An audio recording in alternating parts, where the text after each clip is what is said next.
share with us maybe some testimonials and some feedback you've had from people who Sure. have really been impacted by this amazing book? Yeah, no, I've really been blessed with lots of great comments. How does it make you feel? And grateful. Yeah. Take The it to the gratitude. full and help lift you. You know, I use things like this in times where I still have tough times in my life. Yeah. And so I think back at positive things like this to help me lift me out of that blue mood or funk that I might get at times. And so some wonderful comments. Here's a comment from actually a nurse that said, if I'd had this book 20 years ago, I wouldn't have been depressed all those years. This is a lady, Karen Johnson, who she saw her husband murdered. And so she wrote, as a Christian woman who witnessed the tragic murder of my husband, what I appreciated most about this book is its fresh approach to coping with death. I have a different outlook on my own mortality. I am truly blessed. And then It's incredible. just one more that received here recently. A lady wrote me that I'm a hospice nurse. Recently, I lost a dear friend, lifelong friend, to a sudden catastrophic brain bleed. Her mother, who was on hospice, had died just days before. I found myself reeling in sorrow and anger and trying to make sense of it all. I questioned things in my own beliefs and wondered what it was like where my friend and mother were.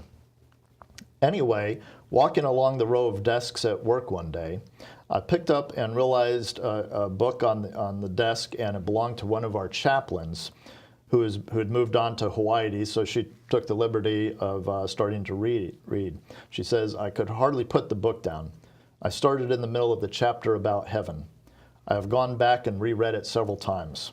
I can't hardly read it without crying because I think it is because it was so relieved to find such a treasure. I feel calmed, relieved, and reassured. A wonderful book, an awesome random find. I definitely have to get my own copy. Looking forward to reading your other books.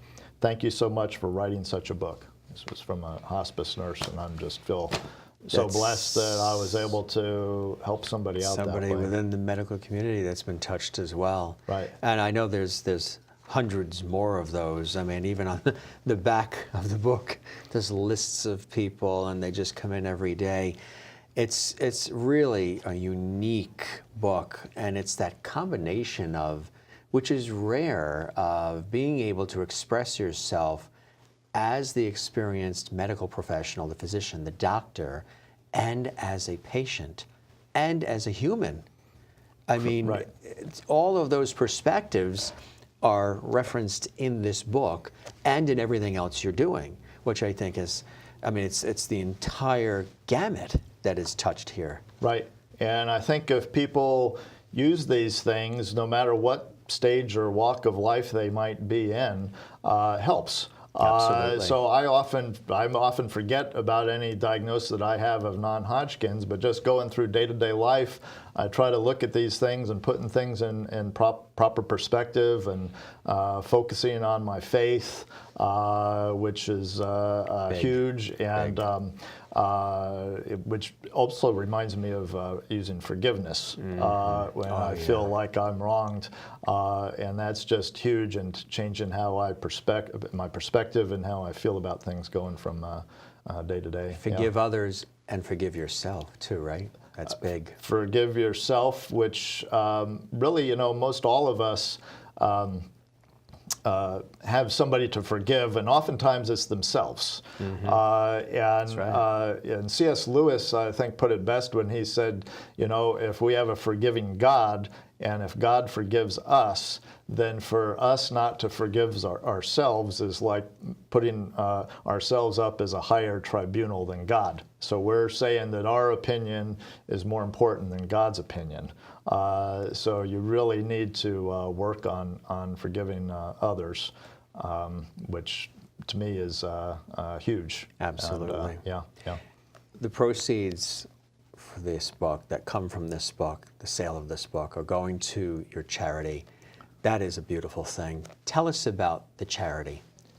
Right. So all royalties are basically go into a combination of church building, missionary work, and Cancer Society. That's so a it's kind of wonderful thing. combination, I yeah, mean, you're yeah. touching, again, paying it forward and touching just so many lives in doing that, because those monies can help so, it's just hundreds and thousands. You're building a legacy here. What do you hope your legacy is, Doctor? I'd like to change people's attitude. And so that they are able to open up a conversation and dealing with that last phase, the most difficult phase of life. And I think that's really huge in terms of improving the quality of life of really all of us. It's an area, a big, huge phase of our lives that we just want to hide away from. And if we can embrace it and open up a conversation about it and not be so afraid and look towards the positive, then things will be just so much better. Absolutely. Right. Yeah. It's a beautiful story, Yeah, and it's a thank you. life well lived, and you're sharing it with so many others. Mm-hmm. Thank you. What do you hope people get from the book itself? Basically, keeping a positive attitude and hopefully feeling blessed and opening up their perspective on things like that nurse I just mentioned, and changing. So she went from a sad blue period to okay, they're in a better place, and we've got positive things to be looking forward to here.